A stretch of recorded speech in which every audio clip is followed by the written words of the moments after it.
Bismillahirrahmanirrahim. Assalamualaikum warahmatullahi wabarakatuh. Video ini adalah bagi melengkapi penyertaan kami dalam Postgraduate Research Conference 2023 PRC 2023 dengan bertemakan Sustainable Education and Human Wellbeing, Kelestarian Pendidikan dan Kesejahteraan Manusia, anjuran Fakulti Kepimpinan dan Pengurusan Universiti Sains Islam Malaysia. Nama saya adalah Muhammad Khairul Anam bin Mustafa. Tajuk pembentangan kami adalah pengujian kandungan kesahan modul pencegahan penyalahgunaan inhalan. Kami daripada Masters Padah Universiti Putra Malaysia. Kandungan pembentangan kami terbagi kepada pengenalan, objektif, tinjauan literatur, penyertaan permasalahan, metodologi dan juga dapatan dan perbincangan.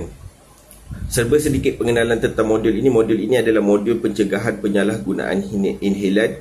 Kumpulan sasaran modul adalah untuk pelajar sekolah rendah tahap 2 iaitu darjah 4, 5 dan 6. Dan kenapa kajian ini dijalankan? Yang pertama, kami ingin menyelusuri tentang salah satu kenyataan daripada berita harian Mei 2023 yang menyatakan daripada 60,000 responden kanak-kanak, 2.8% yang menyatakan pernah terlibat dengan inhalan, iaitu sama ada gam ataupun cat. Jadi daripada kajian seterusnya, daripada Lipari 2017, Haslina Hashim dengan Real menyatakan kumpulan kanak-kanak ni mudah terlibat dengan bahan inhalan tu.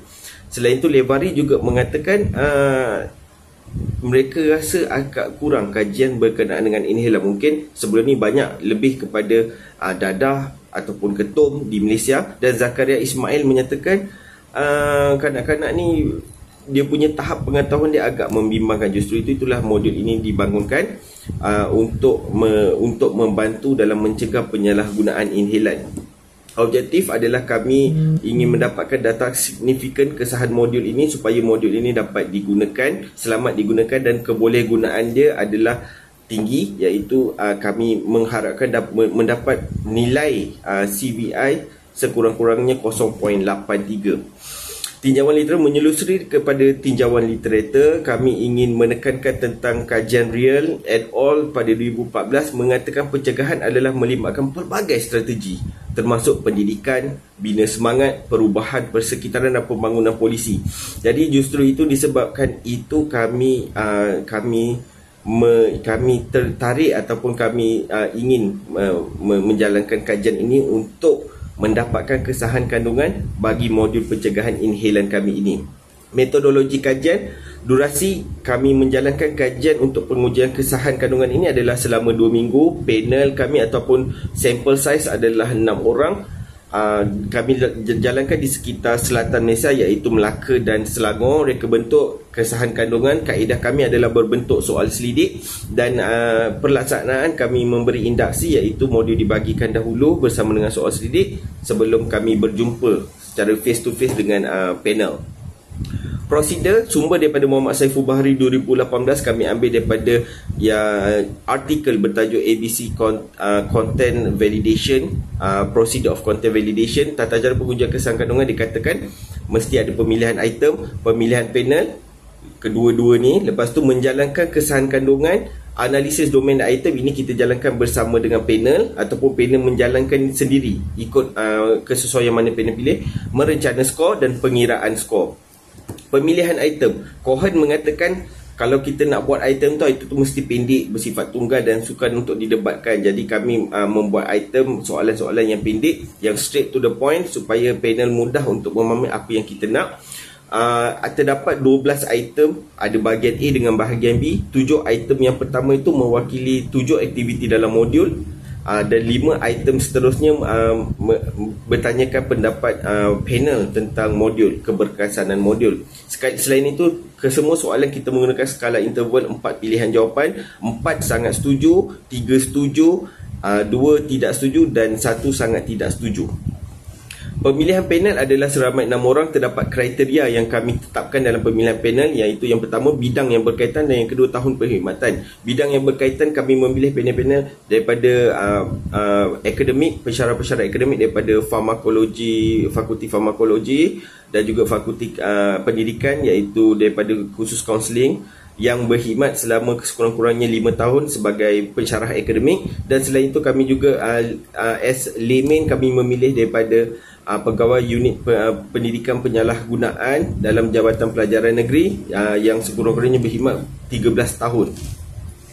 Kaedah dijalankan induksi, bersemuka, penerangan, perbincangan dan maklum balas.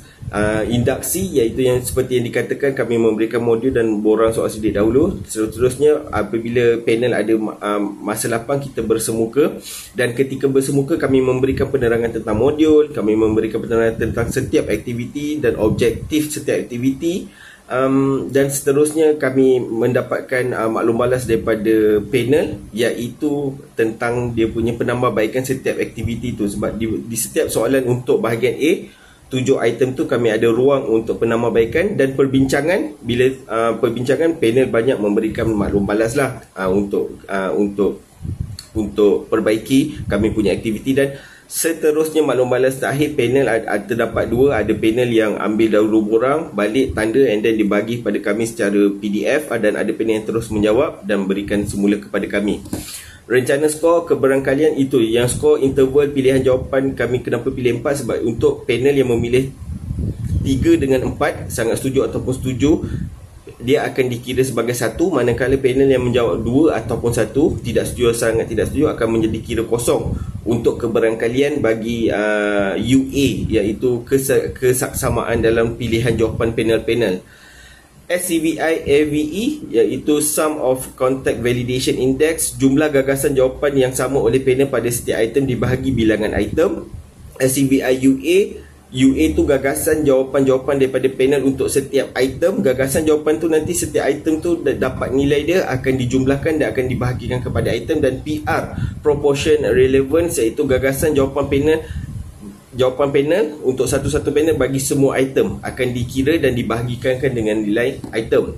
Jadi pada merujuk kepada Rajah, dapatan perbincangan kami jika boleh dilihat, panel 1 sehingga panel 6, Q1 sehingga Q7 untuk bahagian A, Q1 sehingga Q5 untuk bahagian B. Bawah dia PR iaitu Proportion Relevance untuk P1, P2, panel 3, panel 4, panel 5, panel 6. Jadi nilai dia di situ.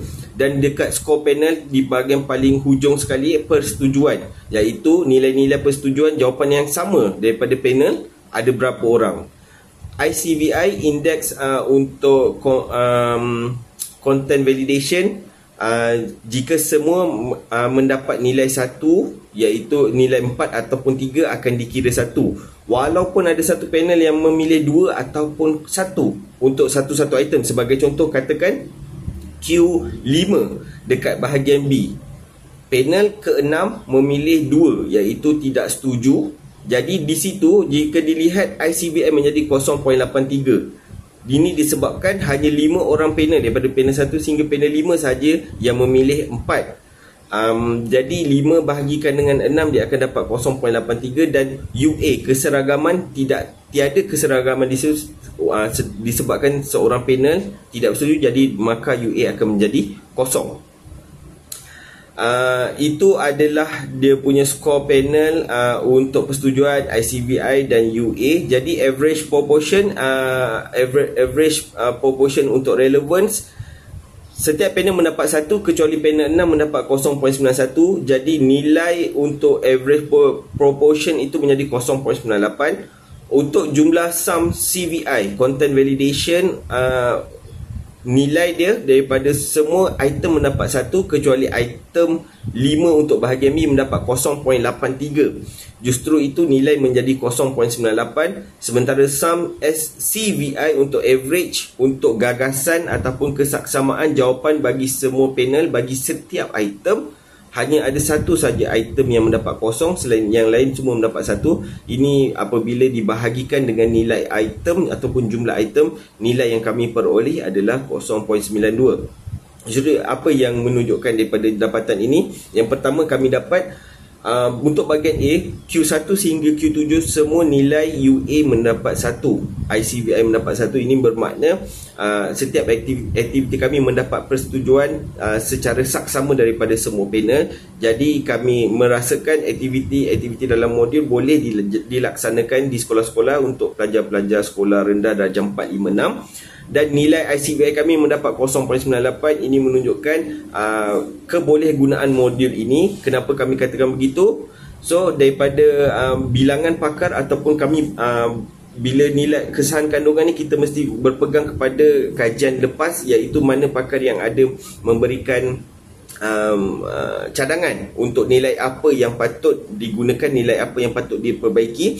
Jadi daripada Davis mampu 2, ada menyatakan bilangan pakar 2 orang nilai mesti 0.8. Tapi kami tertarik dengan Polit dengan BEC, sebab kami berpegang kepada Polit dengan BEC 2006 yang menyatakan nilai panel ataupun pakar mesti ada 6 orang dan nilai yang boleh diterima 0.83. Sebab itu pada awal saya kata objektif adalah sekurang-kurangnya 0.83. Justru itu kami merasakan modul ini mendapat nilai yang baik dan boleh dilaksanakan. Untuk makluman, kami telah menjalankan kajian rintis pada September yang lepas. Selepas kami bertemu dengan panel, setelah nilai kesahan kami peroleh, kami menjalankan ujian rintis di SK Seri Serdang. Dan seterusnya kami akan menjalankan ujian kali kedua untuk modul ini dilaksanakan di SK Tanah Rata dalam 24 Oktober ataupun 25 Oktober. So ini adalah rujukan-rujukan kami. Berbanyak terima kasih kepada pihak Fakulti Kepimpinan dan Pengurusan Universiti Sains Islam Malaysia kerana meraihkan penyertaan kami. Terima kasih kepada pensyarah kami Dr. Engku Madiah kerana memberi sokongan dan memberikan kata-kata perangsang kepada kami untuk menyertai PRC 2023 ini. Sekian, terima kasih. Assalamualaikum warahmatullahi wabarakatuh.